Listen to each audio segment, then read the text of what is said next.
latest na sinagot ng ICC para kumalma ang puso ng mga Pilipino na nandito lamang si Pangulong Duterte. Okay. Gusto nilang bumisita. So sinasabi kanina na ito yung counsel nung dinedetain nyo na si dating Pangulong Rodrigo Duterte na kung tatawagin ay suspect na ngayon dahil siya ay indicted na ng ICC. So siya yung sinasabing legal counsel at sinasabi nga ni Miguel Dea that he is entitled to that, to a right to have his own counsel.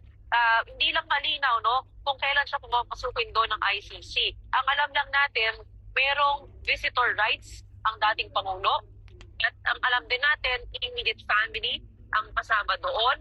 Hindi natin sigurado kung ano yung papayagan ng ICC at this point. Pero yun nga sa kanilang statement, sinabi nila na mayroon mga procedure na pagdaraanan.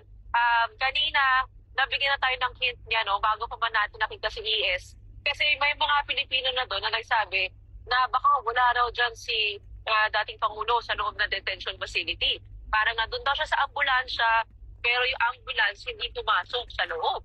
At tama nga, na-confirm nga yan kanina na doon siya sinakay at hindi siya dumiretso sa detention facility.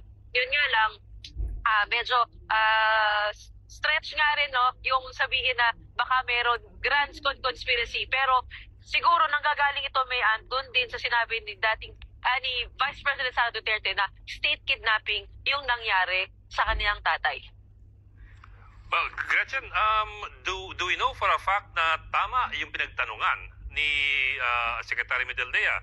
Because that's a curious accusation to be made by anybody, even if he's a former Executive Secretary lamang.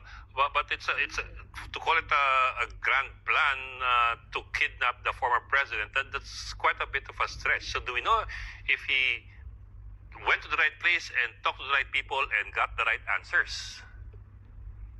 Ed, kanina we got the sense na hindi pa nila natatanong yung ICC. Ang sa palagay natin, nagulat sila nung sinabihan sila na walang naka-detain doon na Rodrigo Duterte. Yun yung sinabi niya sa kanyang soundbite na wala daw ditong Rodrigo Duterte. Siguro nakita natin na may pagkagulat at kanina nga after ng interview, diretso silang umalis. Sabi nila tatanungin nila yung ICC nasaan na nga ba ang Pangulo. So mukhang fresh pa itong impormasyon sa kanila nung kausap natin sila kanina.